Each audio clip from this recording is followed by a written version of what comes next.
Setting spray కి fixing spray కి ఉన్న డిఫరెన్సే కాకుండా సెట్టింగ్ స్ప్రే వల్ల యూజెస్ ఏంటి అండ్ ఫిక్సింగ్ స్ప్రే వల్ల యూజెస్ ఏంటో కూడా ఈ వీడియోలో చూడొచ్చు. ఇక్కడ 2 డ్రాప్స్ మనం ఫౌండేషన్ తీసుకున్నాం.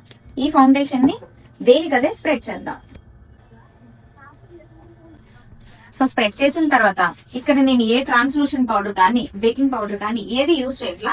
ఓన్లీ వన్ సైడ్ వచ్చేసరికి మిస్ట్ అంటే మ్యాక్స్ సెట్టింగ్ స్ప్రే ని యూజ్ చేస్తున్నాను, ఇంకొక సైడ్ వచ్చేసరికి ఫిక్సింగ్ స్ప్రే ని యూజ్ చేస్తాను. సో ఇక్కడ వచ్చి మనం ఫిక్సింగ్ స్ప్రే కాకుండా setting spray, okay, setting spray ని యూజ్ చేసా. అట్లానే ఇక్కడ వచ్చేసరికి ఫిక్సింగ్ స్ప్రే ని వాడుతున్నాను. సో ఈ టేప్ వచ్చేసరికి మనం సెట్టింగ్ స్ప్రే యూజ్ చేసాం కదా. ఈ సెట్టింగ్ స్ప్రే వల్ల ఏంటంటే మన ఫౌండేషన్ అనేది హైడ్రేటింగ్ గా యూజ్ చేయడానికి అండ్ డ్రై గా ప్యాచెస్ గా అవ్వకుండా ఉండడానికి మాత్రం సెట్టింగ్ స్ప్రే ని యూజ్ చేస్తాం. అట్లనే ఫిక్సింగ్ స్ప్రే అనేది మన ఫౌండేషన్ కానీ మేకప్ కానీ ఫిక్స్ అయిపోయి ఉండడానికి మనం ఫిక్సింగ్ స్ప్రే యూజ్ చేస్తాం అనమాట.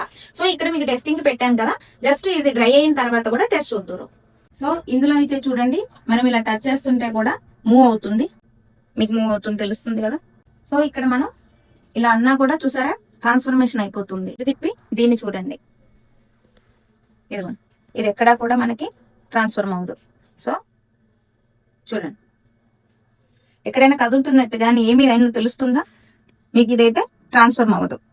సో కాబట్టి మనం ఓన్లీ సెట్టింగ్ స్ప్రేని మాత్రం మేకప్ హైడ్రేటింగ్ అవ్వడానికి ఏమో సెట్టింగ్ స్ప్రేని యూజ్ చేస్తాం, ఫిక్సింగ్ స్ప్రే అనేది మేకప్ ఫిక్స్ అయిపోవడానికి ఫిక్సింగ్ స్ప్రే యూజ్ చేస్తాం. ఓకే.